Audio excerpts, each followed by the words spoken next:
What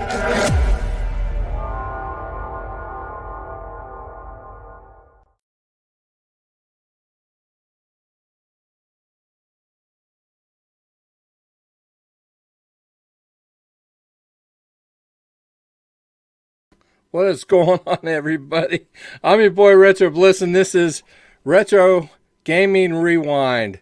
This is our third podcast, and we're going to have fun tonight. We're not going to talk about anything, new consoles or anything like that. We're going to kind of talk about homebrews, and this is kind of a different subject, and it's going to be more of an intimate podcast because we only have two guests tonight, and I'm going to introduce those guests to you, and I'm going to introduce to the stage Mike from Mike's Gaming Gala, my good friend and confidant, and my new good friend Brian from Brian's Man Cave. How you doing, Brian? How's it going? Brian, I asked Brian to be on here because I've been a subscriber to his channel for quite a while, and he has a great channel. And to be honest with you, I just remembered I didn't put a link to his channel in the description, but by the end of this video, there will be one, so you'll need to check that out to subscribe to his channel. Yes, you do have a link. You do. Oh, I do have a link. Okay. Yep, well, you got him. They say at my age, your memory's the second thing to go, but I can't remember what the first thing was. So anyway, long story short, Brian has a great channel, and he brings up a lot of interesting topics when it comes to retro gaming. But a lot of people don't know about Brian is that he is a homebrew programmer, and he has a lot of games in his portfolio. He programs for the Intellivision, and he has programmed Keystone Cops, Fast Food, Traffic Jam, Rags to Riches, Boing, Food Fight, and Grand Prix. And Mike and him are really good friends, and when I found that out, and I didn't even know that until I saw that him and Mike were in one of Mike's videos, and so I asked Mike to reach out to Brian to see if he would be interested in being on the podcast. So anyway, I wanted the homebrew topic to be one of the podcasts, and so I thought he would be a great guest for that. And so welcome to the podcast, Brian. And so what I want to do is ask some questions and talk about why do we even have homebrews? Because we have these new consoles with much better graphics and much better gameplay and reaction time. The consoles are better, the controllers are better these days. Lots of improvements, yeah. So why do we do it? Well, graphics isn't everything, first of all. I mean, yeah, when we were young and we had the Atari 2600 and the blocky graphics, like your character was a square, and then we saw something like Intellivision, ColecoVision, and they were getting better, and we were happy. And then we saw Nintendo, and it was like, wow, this is looking cool. And I would say all the way up until about, just a little bit after Super Nintendo, when they started to really try and make the graphics look realistic, and then we had those strange, kind of like the Tomb Raider 3D graphics, and then it just seemed like the goal was to just try and make it as realistic as possible. And at that point, that's when I kind of was like, I kind of lost interest. I like the old pixel style. I like that it looks like a video game. It shouldn't have to look like a movie. Movies are movies. I would say too, like the biggest thing for me, like I like modern games and I like some of the games that look like movies, and I play stuff over a very wide spread.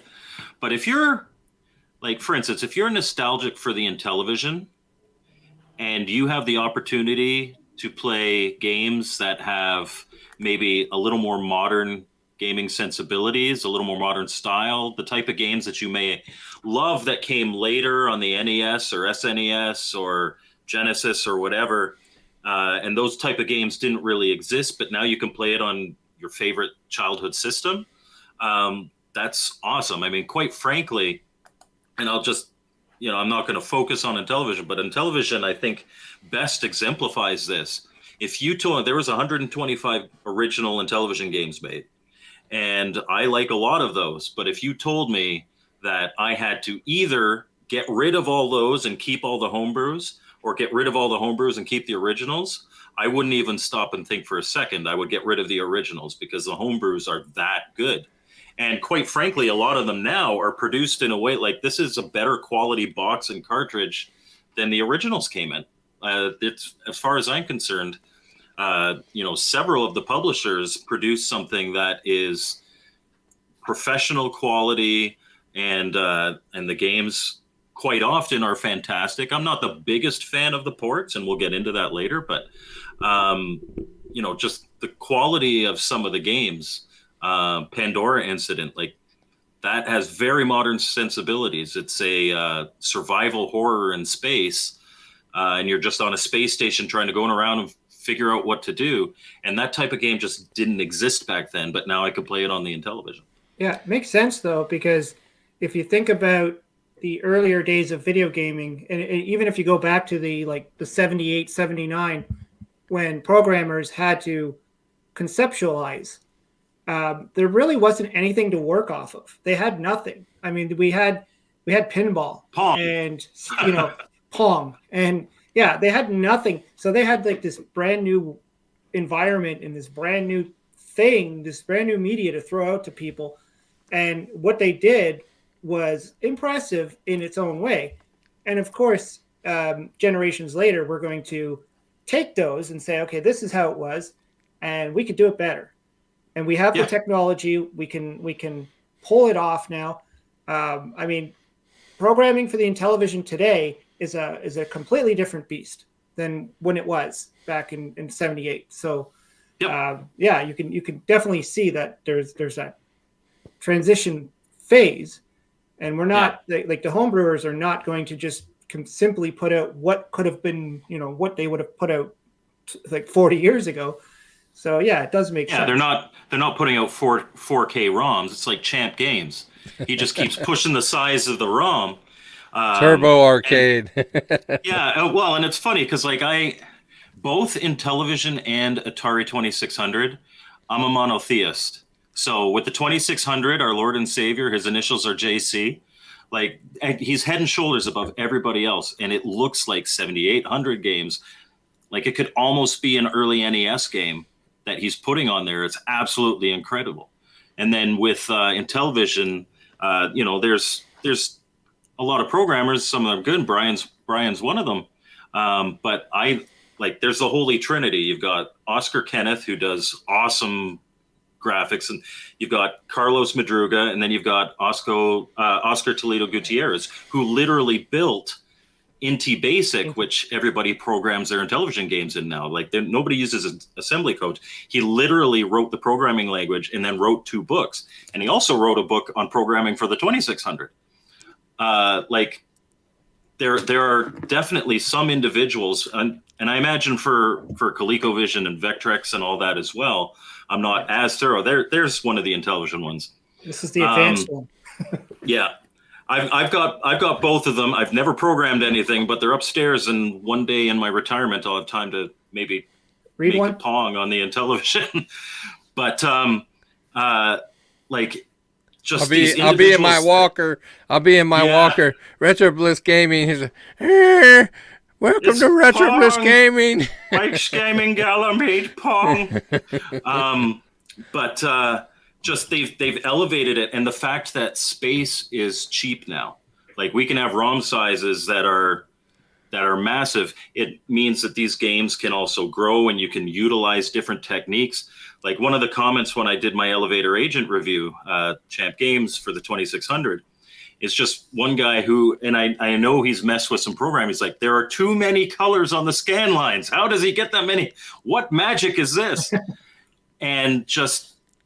It's incredible what they're able to do. So if you're nostalgic for the system, or you like that more kind of simple environment, Homebrew is the reason to own a lot of these old systems. Now, if I can interject something, 3 years ago, approximately when COVID hit, you know, I had a PS3 and about 12 games, and the only reason I got it was I bought it for my son because it had a Blu-ray player, and that was about it. I wasn't even really playing. I was more of a PC guy, right?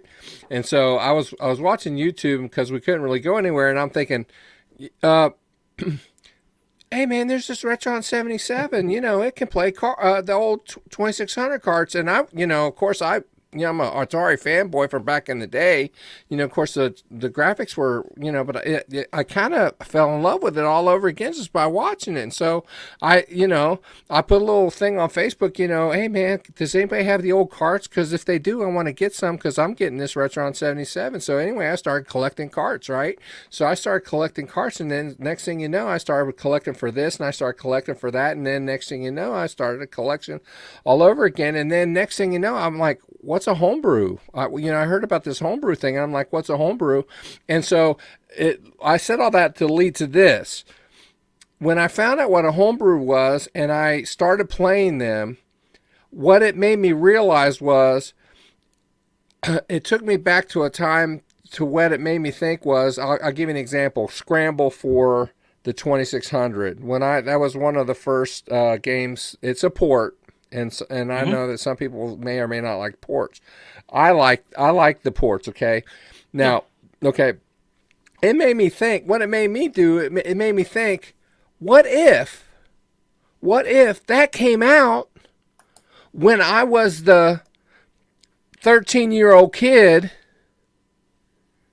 back in 19? It would have blown you away. It would have blown me away. Social life, yeah. It took me back to 1978, and that's what the nostalgia factor, that's what's all about for me. And a big part too, just to add to that is, that feeling of playing something new when you were a kid on that system, you can have that again today with homebrews. Yeah, you can. Yeah, you get to experience something new and something like fresh out of the package that takes you back to when you first did it, and then you sit there with the manual, look over everything, plug a fresh cartridge in, and play something that you've never played before on the Atari or on the ColecoVision or Intellivision or Vectrex or any of these systems.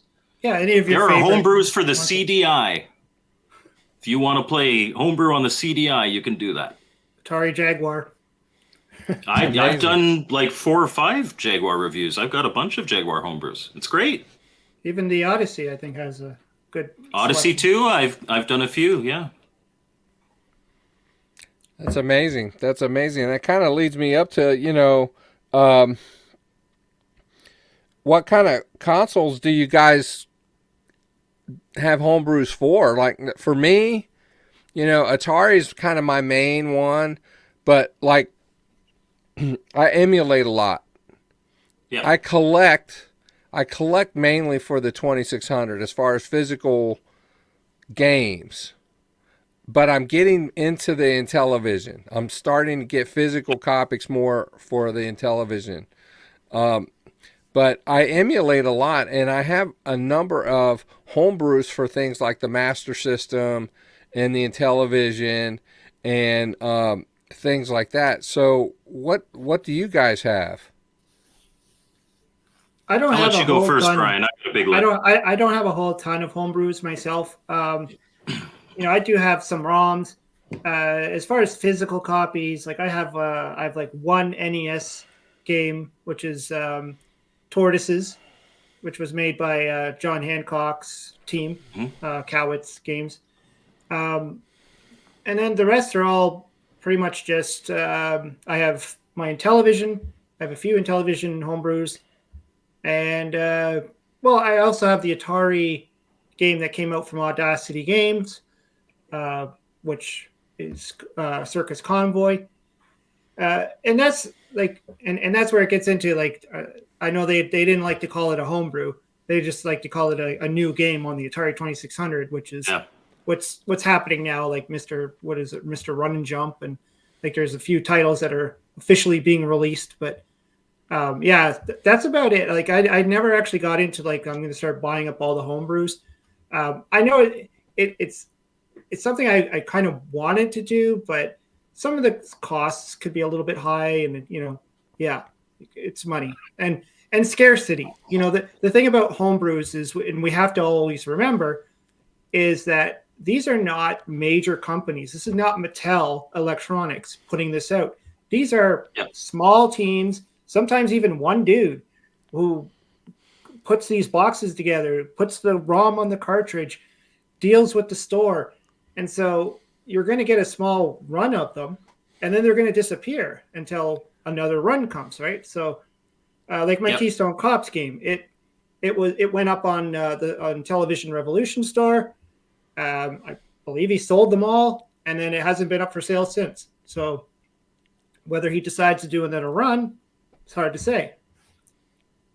So yeah, like I know, like for Intellivision, now early in the homebrew, you could sell 500 copies of something because there was only like 3 or 4 homebrews.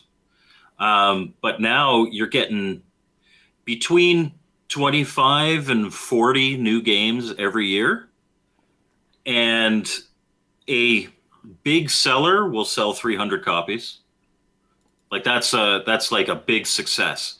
Yeah. You normally count on about 100 copies. Yeah. And there are some that will just come right out of the bat, and there's different reasons for this, but come right out of the bat and say there's only 100 copies of this, or there's only 50 copies of this.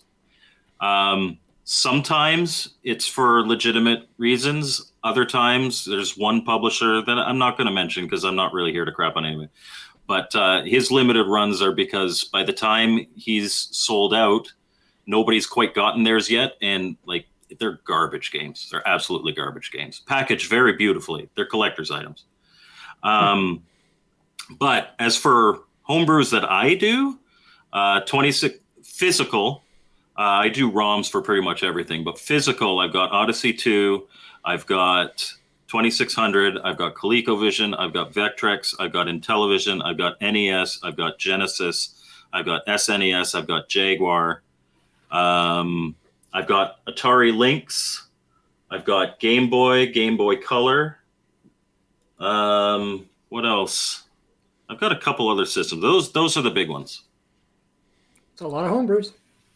I'm retired, man. I'm on a fixed income. I gotta be careful. I'm right now. I'm kind of focused. Fair. One thing I do want to clarify, though, because I've had people assume this before about my channel. I've done. I started on January 5th was my first video, if I'm not mistaken, and I have done. If you include this week's video coming up, I've done 53 homebrew reviews. That's a lot of homebrew games. And I think 4 of them I didn't pay for.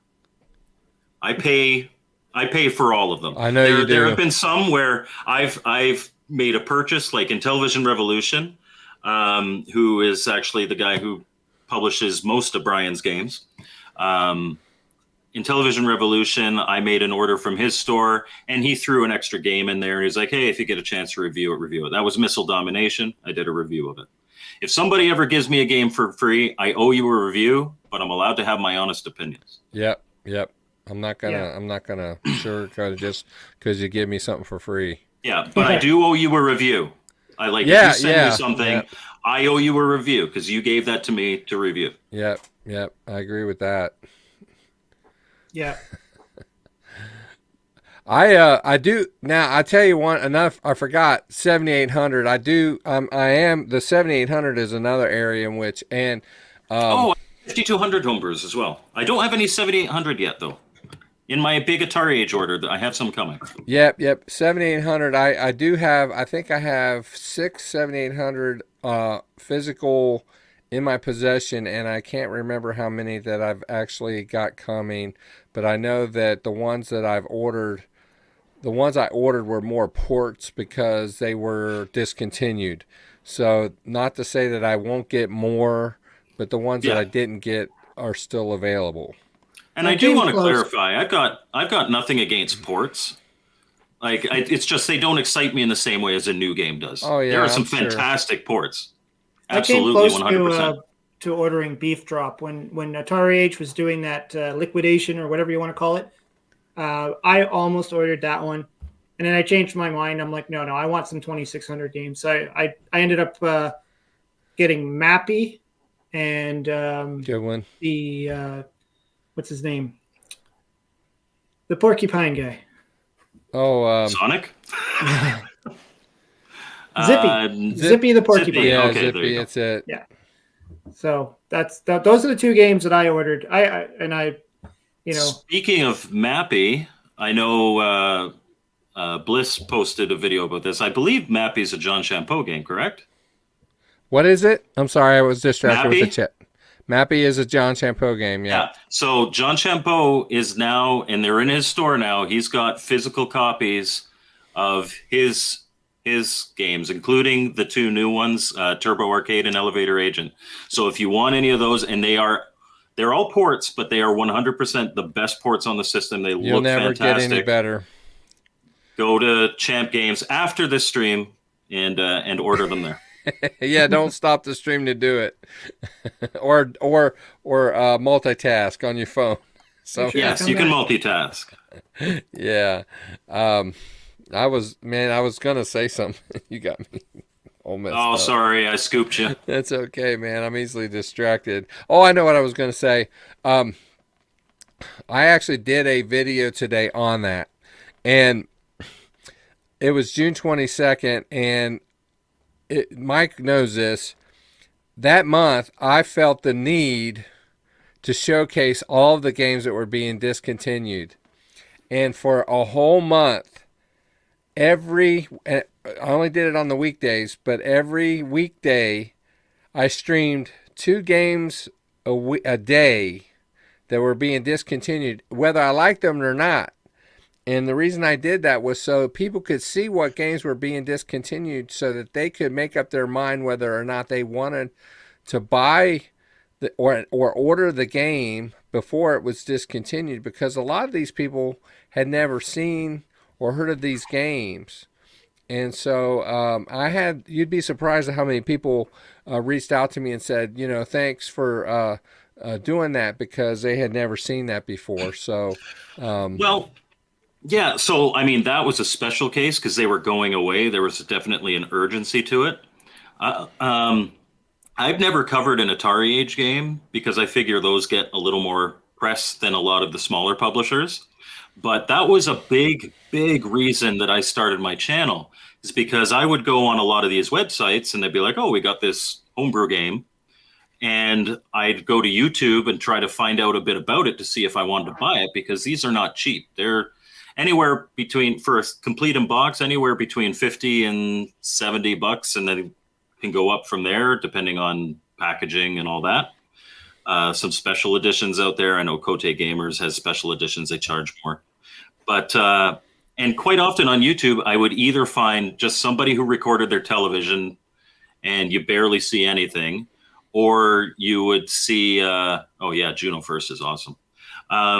Or you would see, nothing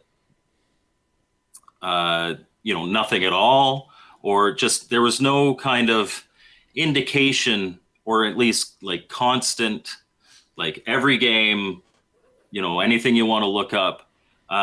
So a big reason I did my channel and why I have the focus that I focus on is because a lot of these games, I think they deserve, if you're going to be spending $70 on a new game for the Atari 2600, you should know what you're getting. You should know and when I do my reviews, I try to be fair. I mean, like this week's video is a game that I didn't particularly like, but it is very well made.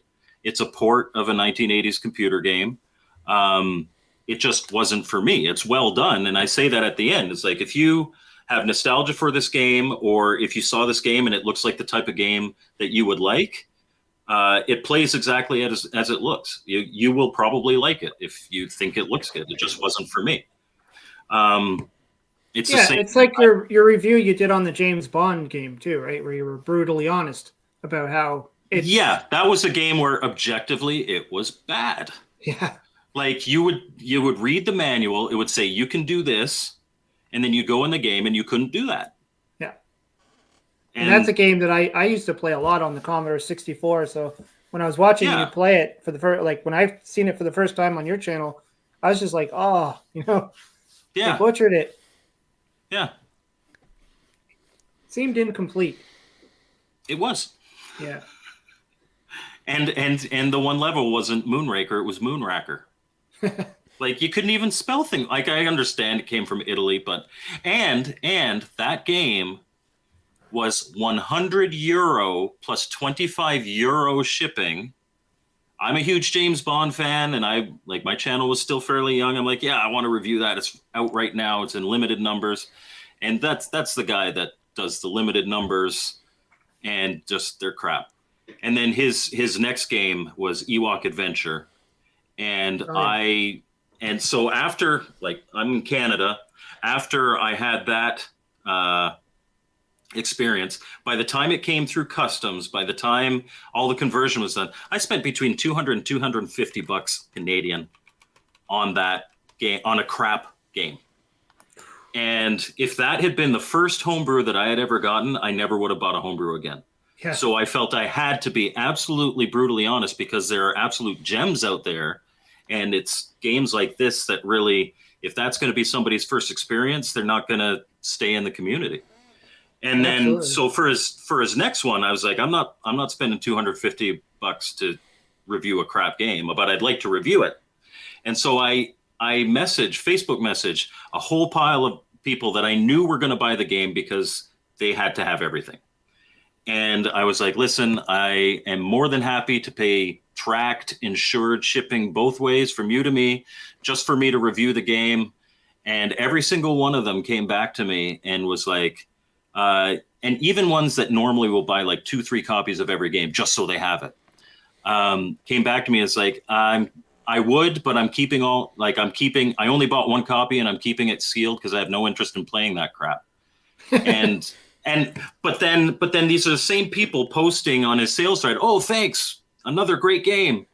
And so that's one of the things that I think I'm going to have to do a video at some point, maybe early next year. I got a busy December, but just, the good and bad, the good, the bad, and the ugly of the homebrew scene, where there's a lot of kind of, let's just sweep it under the rug that these are crap because we want to make sure that we still get them. Like my review on that game, I can almost guarantee you, he puts another game up for sale and I try to buy it, he'll say no. Yeah. But that type of thing shouldn't be swept under the rug. We should try to be making the quality of these games high.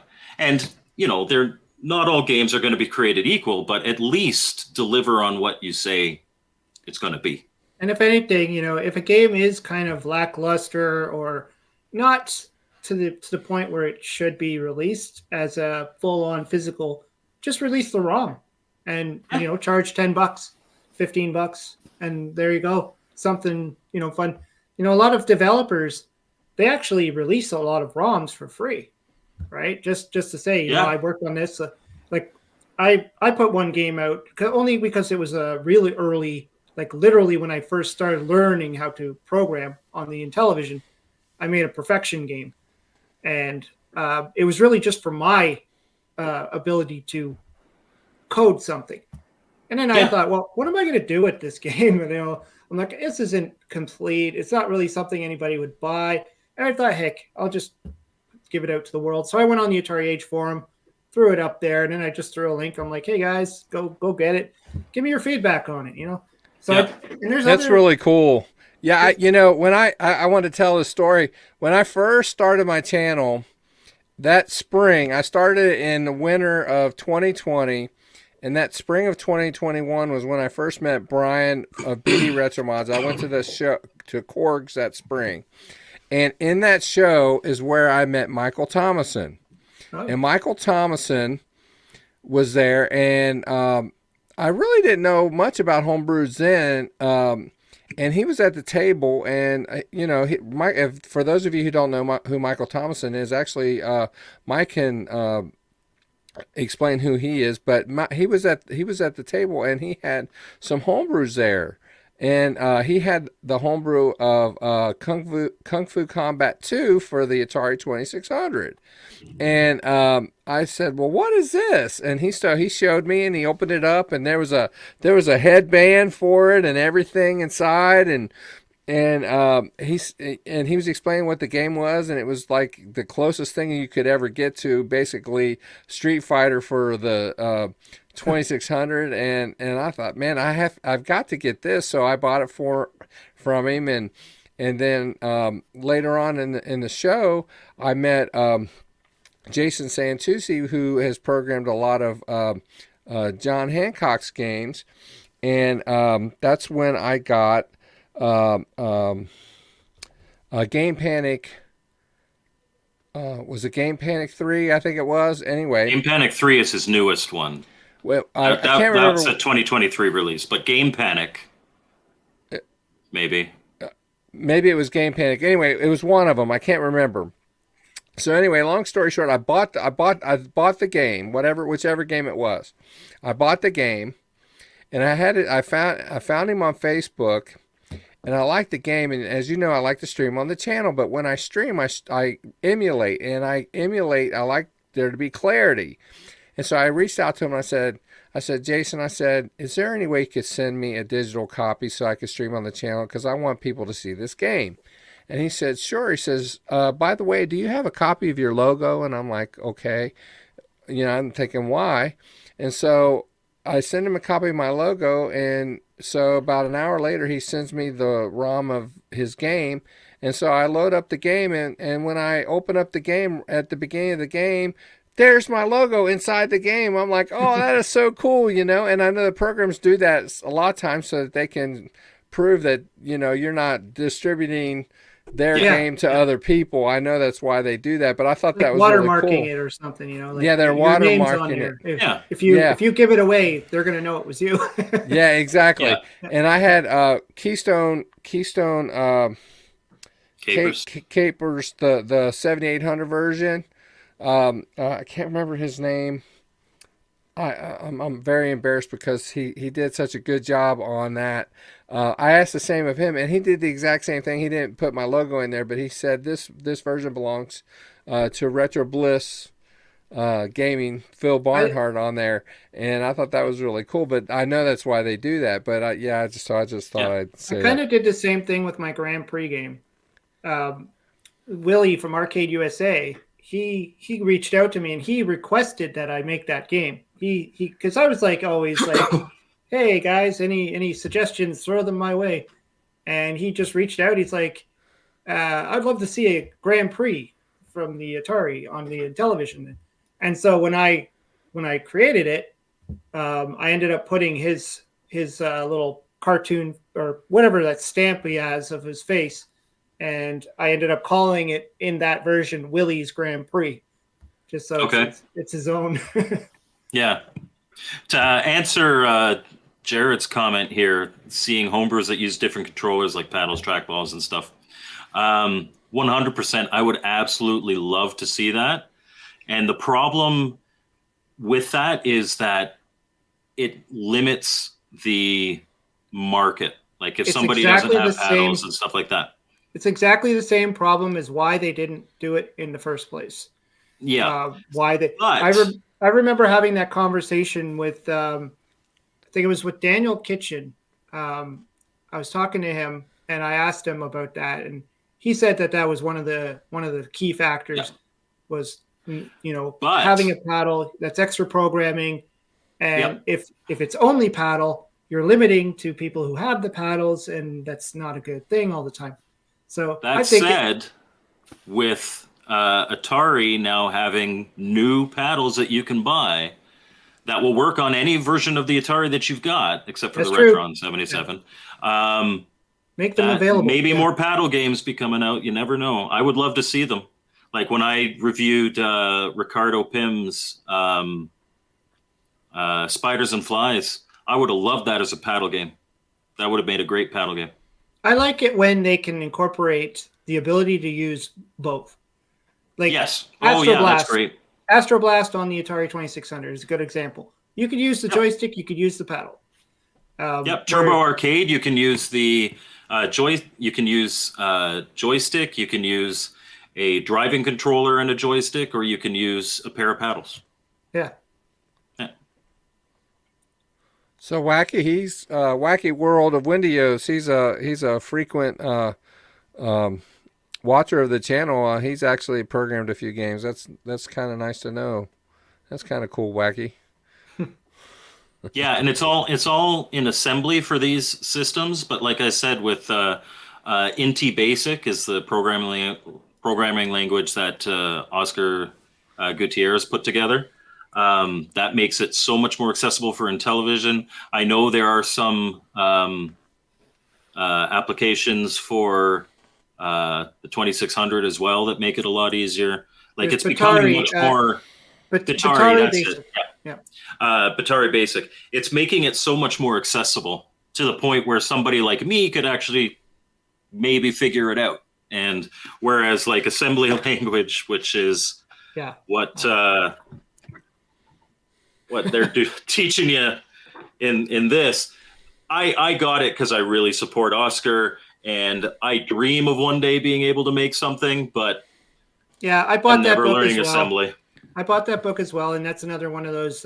Like I was saying to myself, like originally before I started this Intellivision journey of making games, I originally wanted to start making games for the Atari 2600. That was my game plan at the beginning, and I started to look around. There's tutorials online. There's lots of tutorials. Yep. And I like the physical book. I like to have a book in my hand, and so. It was just one day I was on Facebook and Oscar started advertising his book, and I saw the programming games for Intellivision. I'm like, oh wow, and that's when I reached out to him, and I'm like, because I had no idea how anything about it. I used to program in BASIC a long time ago, but I had no idea that it would be the same or very similar. And so I reached out to him on Facebook, and I said, on the his little post that he put out. And I said, how difficult would it be for someone like me to learn it when I have like a history or a kind of a background in BASIC, like Q Basic and all. And he was like, hey, if you know Q Basic or if you're good at that, you'll probably be able to figure this out, no problem. Yeah. And that's how it all began. And then I was like, okay, I'm going to take a stab at it. I bought the book.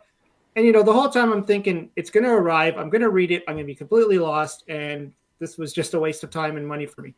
But no, it wasn't. I mean, I started reading it. I started going through his little examples in the book. Yep.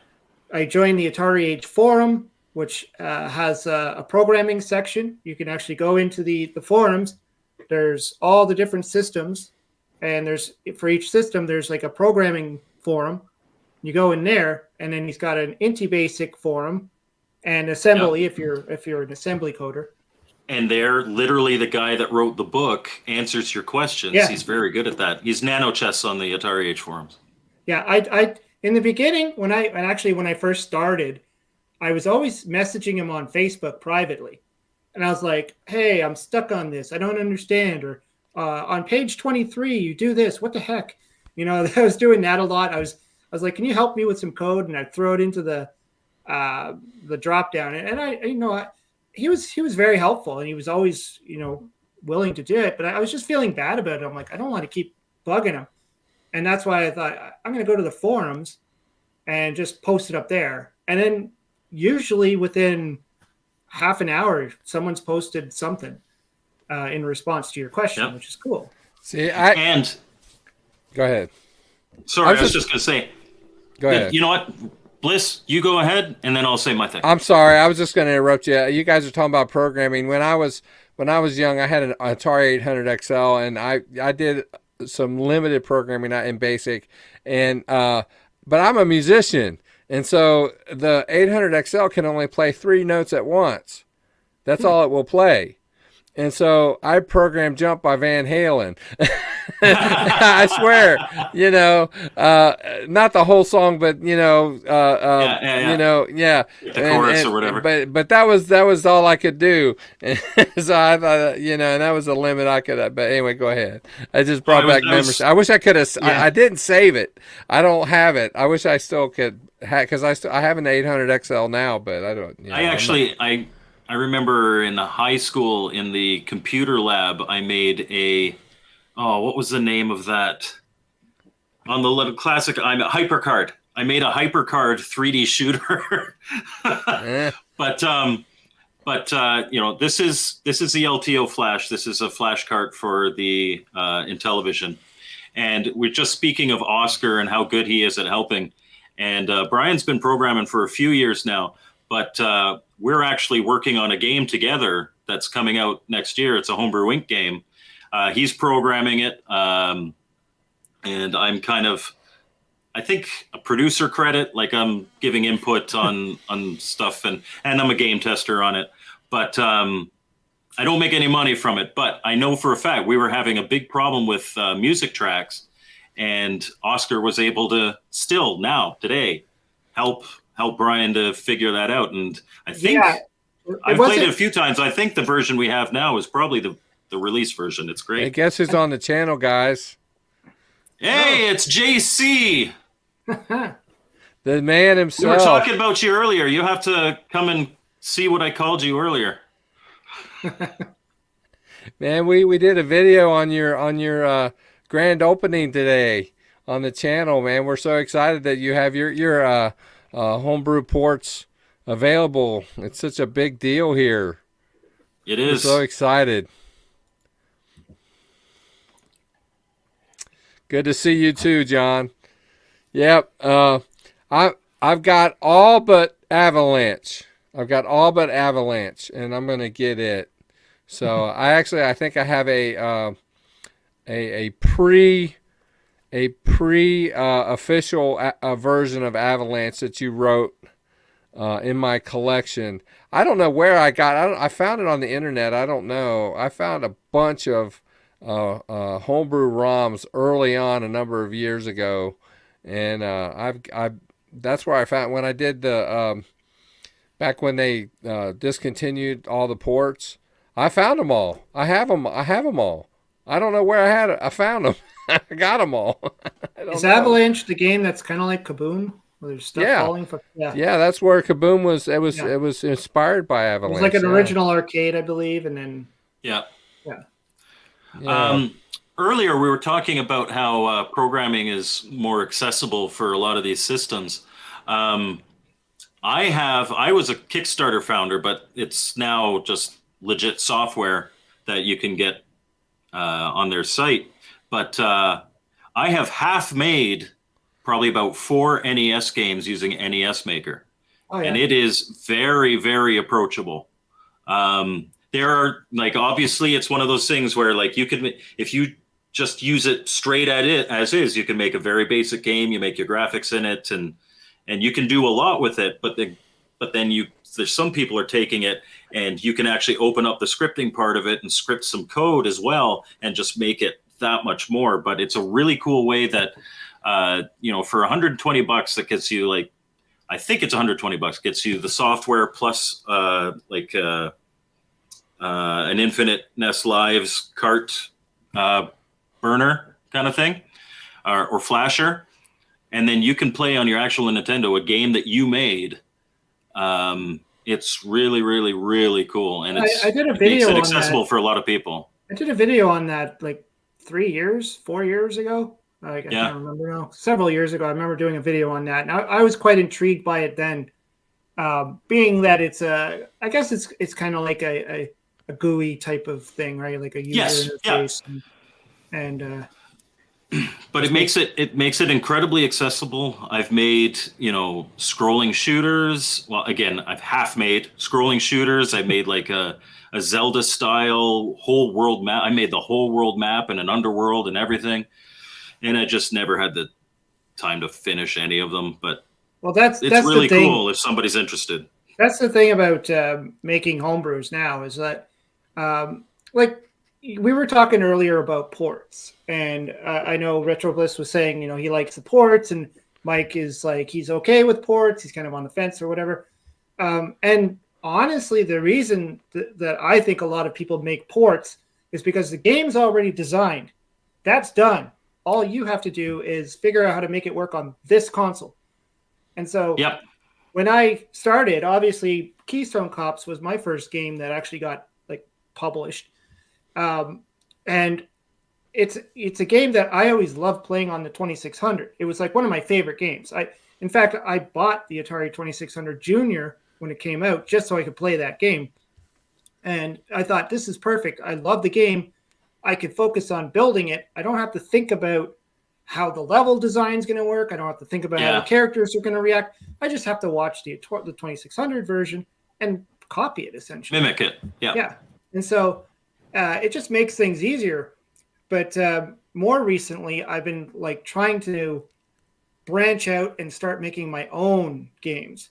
And then I realized that you do hit that stumbling block where you got to just sit down and create the game, like not just program it, but create the game. And the one game that I'm working on now that I really would like to get going on is kind of like a sequel to Venture. Okay. Yeah, so I want to make it more like a Zelda style game than Dungeon crawler kind of. Yeah, like it is in a sense that, but I want to have more to it. I want to have like you can find items, you can power up, you can new arrows, you could do this, you could do that. And so like I've already started to program it just to make sure I could do it. And so I have the first map there. But now I have to sit down and go through all the paperwork of designing each levels, figuring out what goes where, what enemies go there, how to kill the enemies, because I want to advance it that you have different kinds of arrows that kill different kinds of enemies. You have to be strong enough to kill certain enemies, and all that kind of stuff. And you got to find keys that open up doors. And I want to make it like that, but it's definitely going to take some time of just mapping it all out and figuring out where to put everything and how it's going to look. I have the complete opposite problem. I have no programming knowledge. That's not my background. I'm sure I'm capable, but it would require lots and lots of time and effort. Yeah. Whereas I have at least a dozen game ideas, and I'm the type of person, where I will get the grid paper and I'll draw everything, and I'll have the game completely planned out, and then it just will sit in a notebook because I don't know what to do with it after that.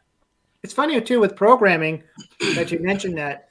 I kind of ran into that on the other side of it, where I got really heavily into starting a game, and then I'd start working on another one because I'd start feeling like, okay, I'm getting bored of working on this one, and then another idea would pop in. Like when I made fast food, for instance, I was in the middle of another game when I was working on, and all of a sudden I think I saw like the No Swear Gamers video, and he was playing the 2600 version.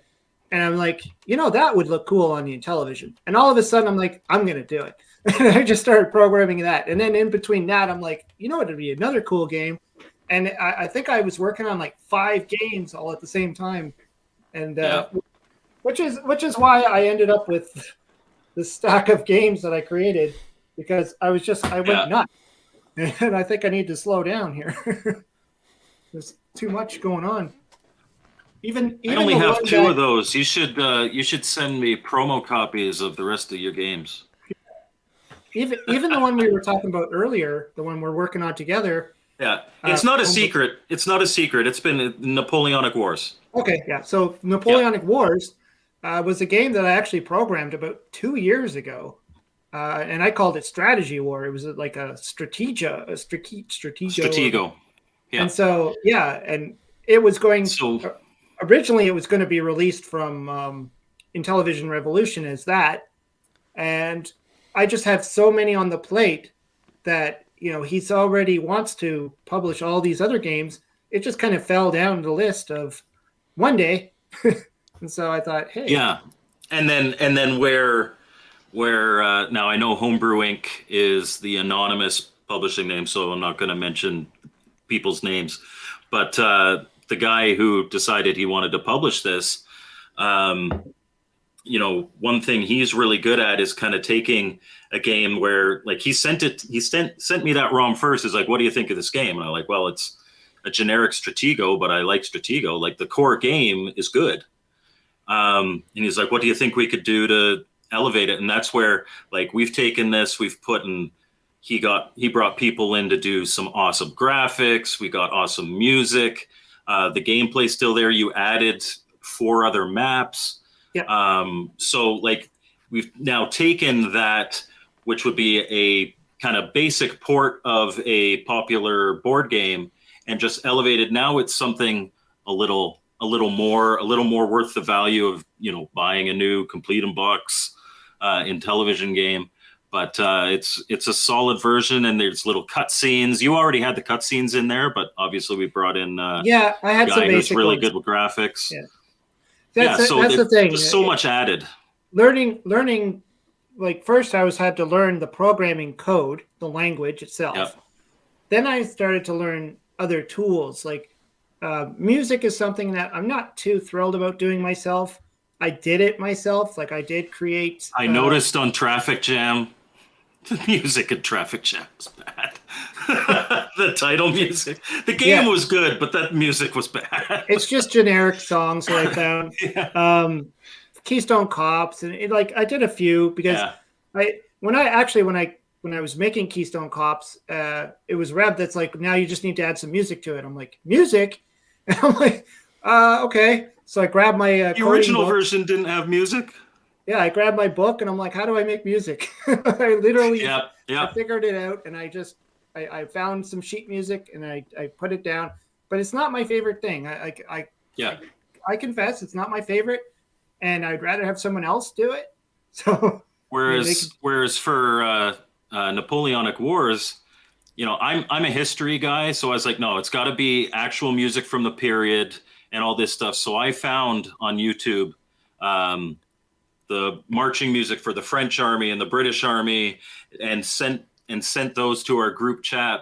And then within, 2 days, Aiden Toledo had like 8 tracks of like the British Grenadiers and La Marseillaise and Rule Britannia and all that. He worked his magic. In television form, and it's awesome. It's magic. I don't know how he does it. I think he must have some kind of software or something, because, like, when I did it literally by looking at the notes and then just transcribing it into code, which I really didn't enjoy. So actually, another game that as we were earlier talking about John Hancock and his games, I programmed one for him as well, which he wants to release next year. And that's the last thing that I need to do is add music to it. Music. Other than that, the game's pretty much ready. So it's like, well, ask John if it's okay if you hire Aiden to do it, because Aiden's a wizard. Yeah. Well, I also got music from INTV Prime or into. Okay. Yep. I don't know how he says. I was talking to him on Twitter, and he originally sent me the music for Strategy War. So if the original music, because that was that original track was pretty good. We ended up replacing it, but that's what gave me that track. Is what actually gave me the idea. It's like, let's make it Napoleonic based. You already have the red and blue. Yeah. He just did them for me. He's like, here, have them. I'm like, oh, okay. And so I reached out to him again about a month ago, telling him that I'm working on this game for John Hancock, and I just need some music, and it's kind of an arcade style game. And he's like, yeah, sure, but he was just kind of in a busy time in his life. So I'll probably reach out to him again and see if he can throw something at me, and all I have to do is throw it in there, because it's a simple puzzle style game, but it's just good to have that extra music versus for sure sound effect. Phil, I feel like we're taking over. You know what? I'm loving it. I'm loving it because I'm kind of I'm not the tech geek like you guys are. I'm the player. I'm the guy who puts it in the console and plays it. You guys are the ones who think about it and come up with it. Yeah, Programming's always been a thing for me. Like I wouldn't say I'm one of the better ones, not even close. But it is something that I started when I was a little kid on the Commodore 64. You are most definitely not the worst one. No, I started definitely not the worst one. I started programming on the Commodore 64, and nothing big, nothing major, but a lot of it I was copying code out of books and stuff, and I enjoyed it. I always loved it. And then I tried to get into computer programming as like a course in school, but like I did it in high school, but I tried to do it for college, but I just didn't have the math skills to get in there. So it's always just been a hobby for me. It's just been something I enjoy doing. Yeah. Well, I've really enjoyed the talk we've had. This has been very interesting.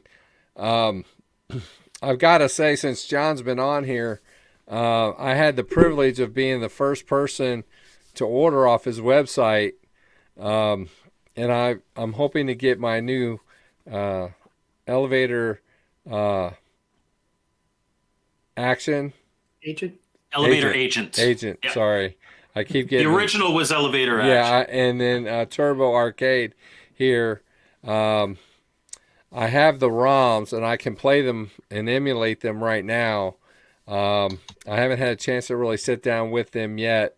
There's so many options with and especially with Turbo Arcade. Yeah, and I want to check them out with the paddle controller. And for anyone in the chat, obviously you're going to see these on Retro Bliss's stream soon. But if you want my personal suggestion, if you can only buy one Atari 2600 Homebrew this Christmas, Elevator Agent.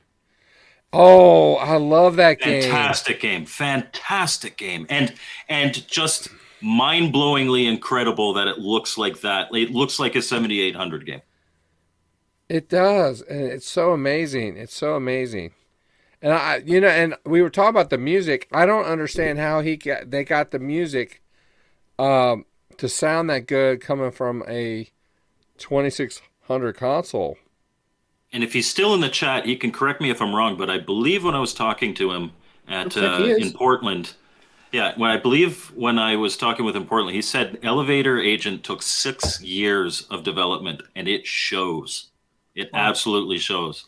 I love Turbo Arcade as well. The fact that I can say between Turbo Arcade and Elevator Agent, that Elevator Agent blows me away is also a fantastic endorsement of Turbo Arcade, because like if Elevator Agent didn't exist, that one, it's like, wow, it's incredible. But something that has, 3D buildings flying by you and changing environments and weather and all that, that's the one that takes the back seat to Elevator Agent. That's just bloody incredible.